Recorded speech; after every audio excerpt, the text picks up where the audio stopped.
अस्सलाम वालेकुम मेरे समझदार पाकिस्तानियों। मेरा नाम रेहान तारिक है और आप मेरा यूट्यूब चैनल और फेसबुक पेज देख रहे हैं। करोड़ हा दरूद आका दो जहां नबी मेहरबा मोहम्मद मुस्तफ़ा सल्लल्लाहु अलैहि वसल्लम पर।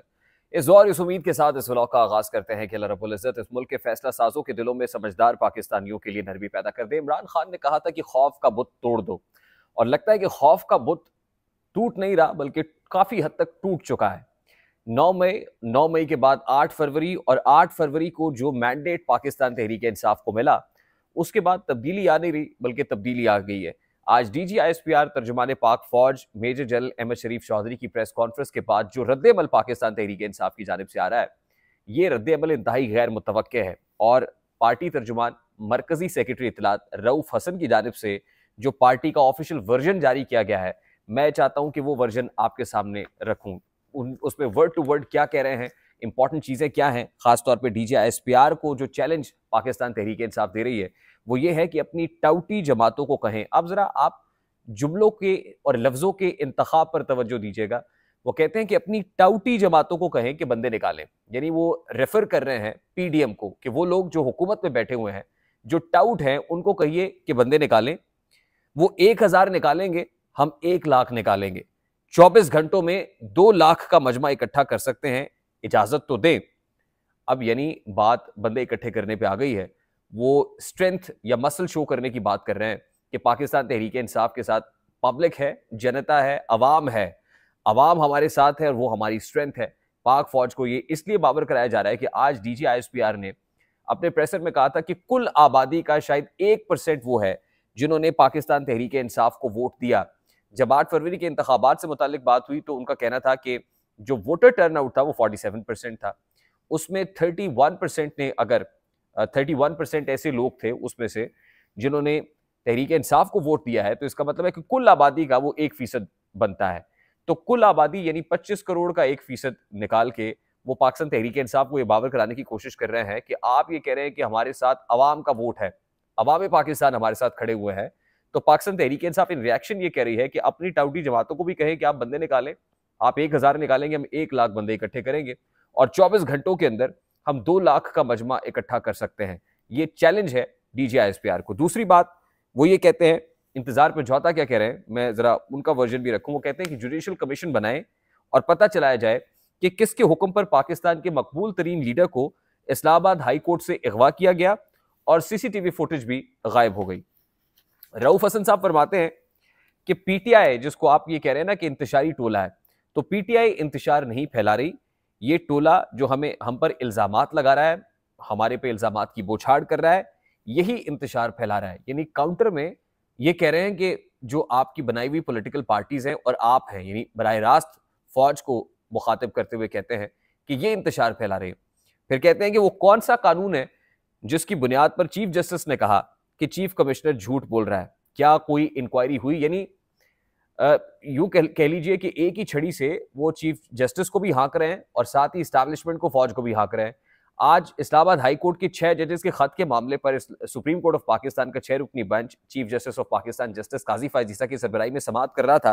वैसे तो जिस वक्त DGISPR आए तो उस वक्त वो समाअत जो लाइव दिखाई जा रही थी वो बिल्कुल बैकयार्ड में चली गई, बैकड्रॉप में चली गई, और फिर पूरे का पूरा मीडिया DGISPR की ये जो प्रेस कॉन्फ्रेंस है, ये प्रेसर दिखा रहा था। अब वो ये कहते हैं कि वो कौन सा कानून है कि जिसकी बुनियाद पर चीफ जस्टिस ने कहा कि चीफ कमिश्नर झूठ बोल रहा है। क्योंकि आज जस्टिस काजी फायज ईसा ने कहा था कि जो कमिश्नर रावलपिंडी है, लियाकत चट्टा, जो स्टेटमेंट उन्होंने दिया था वो झूठ पर मबनी था, मनगढ़ंत था, और फिर पूरे मीडिया ने वो स्टेटमेंट नशर किया ये जाने बगैर कि कमिश्नर साहब झूठ बोल रहे हैं। तो वो कहते हैं कि ये कैसे पता चला? क्या कोई पॉलीग्राफिक टेस्ट कराया आपने या कोई इन्वेस्टिगेशन हुई है? अगर इन्वेस्टिगेशन हुई है तो पब्लिक करे। तो चीफ जस्टिस ऑफ पाकिस्तान ने पूरी आवाम के सामने, दुनिया के सामने, पूरे मीडिया पर बात करते हुए कैसे लियाकत चट्टा को झूठा कह दिया। उसके बाद वो ये कहते हैं कि खौफजदा कौन है। अब ये वही बात, खौफ का बुत तोड़ने वाली बात है। कहते हैं कि खौफजदा कौन है? हम तो अवाम में हैं। कौन है जो सोशल मीडिया को बंद कर रहे हैं, जो आज़ादी इजहार राय पर पाबंदी लगा रहे हैं? ये किस खौफ में मुब्तला है कि उन्हें PTI इनको दहशतगर्द जमात नजर आ रही है? इसकी वजह यह है कि यह तबका मुल्क पर काबिज है और उनका कब्जा अब खत्म हो रहा है। उसके बाद वो ये कहते हैं, प्रेस कॉन्फ्रेंस पर जो रद्द-ए-अमल दे रहे हैं वो ये है कि 9 मई cipher regime change, Imran Khan पर हमला, 8 फरवरी को जो इस्टेब्लिशमेंट ने मैंडेट चोरी किया, इस पर तहकीकात करें, हम साथ हैं। फिर कहते हैं ट्विटर को हमने बंद किया, सवाल कर रहे हैं ट्विटर को हमने बंद किया, सोशल मीडिया पर कुयूद लगाने का हम सोच रहे हैं। किसने मुल्क को शिकंजे में कसा हुआ है? कौन है वो जो इलेक्शन कंट्रोल करते हैं? आज DGISPR की अब ये इंतहाई सख्त जुमले हैं इस पूरे रद्द-ए-अमल के अंदर जो रऊफ हसन साहब ने दिया है। वो कहते हैं आज की DGISPR की प्रेस कॉन्फ्रेंस एक इंतशार से भरपूर जहन की गमाजी करती है। उन्होंने कहा कि जमहूरियत को कोई खतरा नहीं, खतरा उसको होता है जो चीज मौजूद हो। इस वक्त पाकिस्तान में शख्सी आमरियत है, पाकिस्तान में जमहूरियत नहीं है बल्कि शख्सी आमरियत है। और शख्सी आमरियत को जब का लफ्ज जो इस्तेमाल किया है वो रेफर किया है chief of the army staff general Asim Munir को, उनको आमिर कह रहे हैं। शख्सी आमरियत है, उनके मुकॉल उनके हुक्म पर जो है वो हो रहा है। यानी पाकिस्तान तहरीक इंसाफ का ये जो रिएक्शन है इसके ऊपर, ये इंतहाई पुरजोर है, ये इंतहाई दबंग किस्म का रिएक्शन है। और इसके बाद अगर कोई ये सोचता है कि कहीं कोई फायर फाइटिंग हो जाएगी या इस्टेब्लिशमेंट और पाकिस्तान तहरीक इंसाफ के माबैन अभी ऐसा माहौल है या कॉन्फिडेंस बिल्डिंग मेजर्स हैं कि मुज़ाकरात की मेज़ पर बैठा जाए, वो बात की बात है कि वो मुज़ाकरात होंगे, वो डील होगी, वो अरेंजमेंट होगा या डील होगी। लेकिन अभी ऐसा मामला दिखाई नहीं देता। और खासकर 9 मई, 9th ऑफ मई और मई के महीने के अंदर पर्टिकुलरली तो इस्टेब्लिशमेंट कभी ये नहीं चाहेगी कि किसी भी तरह से शक का कोई एलिमेंट ये तासुर जाए कि इस्टेब्लिशमेंट ने कोई डील कर रही है। अब अंदर की खबर यही है कि इस्टेब्लिशमेंट की जानिब से इमरान खान साहब से एक ही मुतालबा किया गया था और वो मुतालबा ये था कि 9 मई की मजम्मत ना करें बल्कि 9 मई के ऊपर माफी मांग लें और ये मान लीजिए कि आप मास्टरमाइंड हैं। अब देखिए आज ही 9 मई के मुल्जिमान को रिहाई इंसदाद दहशतगर्दी की अदालत से जिना हाउस हमला केस में मिल जाती है। 10 लोग आज भी रिहा हो जाते हैं। उससे पहले खुद chief of the army staff ने 20 ऐसे लोग हैं जिनकी सजाएं माफ की हैं। और जाहिर है मिलिट्री कोर्ट में जब ट्रायल हो रहा है तो आर्मी चीफ के पास ये इख्तियार होता है कि वो किसी की सजा को माफ कर सके या कम कर सके। यानी कारकुनान की हद तक, पाकिस्तान तहरीक इंसाफ के कारकुनान की हद तक कोई सॉफ्ट कॉर्नर शायद जनरल आसिम मुनीर के दिल के किसी कोने में मौजूद होगा या एस्टैब्लिशमेंट के कोने में होगा, लेकिन इमरान खान के लिए कोई सॉफ्ट कॉर्नर वो दिखाना नहीं चाहते, ये रखते नहीं है। इमरान खान से सिर्फ एक ही डिमांड करते हैं कि आप 9th ऑफ मई के ऊपर माफी मांगे, मजम्मत ना करें, माफी मांग लेंगे तो मुज़ाकरात हो सकते हैं। आज तो उन्होंने रेफर किया ना कि मुज़ाकरात आप सियासी लोगों से करें, पहले माफी मांगे फिर सियासी लोगों से करें।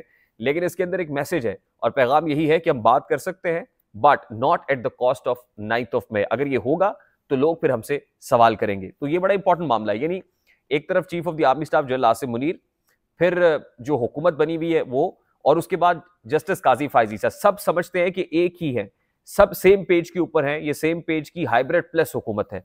उसके बाद शहबाज शरीफ साहब की हुकूमत भी इन दिनों खासी मुश्किल में है और मुश्किल वीट स्कैंडल की सूरत में है। और वीट स्कैंडल की सूरत में at this point in time जो बहुत बड़ा प्रॉब्लम है वो ये है कि बचाना है किसी को। यानी केयर टेकर्स के ऊपर मलबा डाला तो जा रहा है लेकिन केयर टेकर्स के अगेंस्ट भी कार्रवाई कोई नहीं की जा रही। अब $1 अरब के गंदम दरामदी स्कैंडल में वजीर आजम शहबाज शरीफ जिम्मेदारान के खिलाफ को फौजदारी कार्रवाई करने में, को क्रिमिनल प्रोसीडिंग्स इनिशिएट करने में हिचकिचाहट का मुजाहरा कर रहे हैं। आज ही ये बात सामने आई थी कि रिपोर्ट एक पेश कर दी जाएगी, लेकिन ना तो नैब ना ही FIA की तहकीकात के नतीजे में कोई निगरान वफाकी काबीना को शामिल तफ्तीश होना पड़ेगा और ना ही ये केसेस निगरान काबीना के उनको रेफर करने के बारे में सोच रहे। हुकूमत असल में अनवारुल हक काकड़ और उनकी काबीना के खिलाफ कोई कार्रवाई करने का इरादा नहीं रखती है। तो एक बारीक वारदात है जो चुपके से डाली जा रही है। आई होप मेरी बात आप तक पहुंची होगी। अगर पहुंच जाए तो वीडियो को लाइक और शेयर करना मत भूलिएगा। चैनल पे नए तो चैनल को सब्सक्राइब कर लीजिएगा, बेल आइकन जरूर दबाइएगा। मुझे रेहान तारिक को इजाजत दीजिए, अपना बहुत सारा ख्याल रखिएगा। अस्सलाम वालेकुम।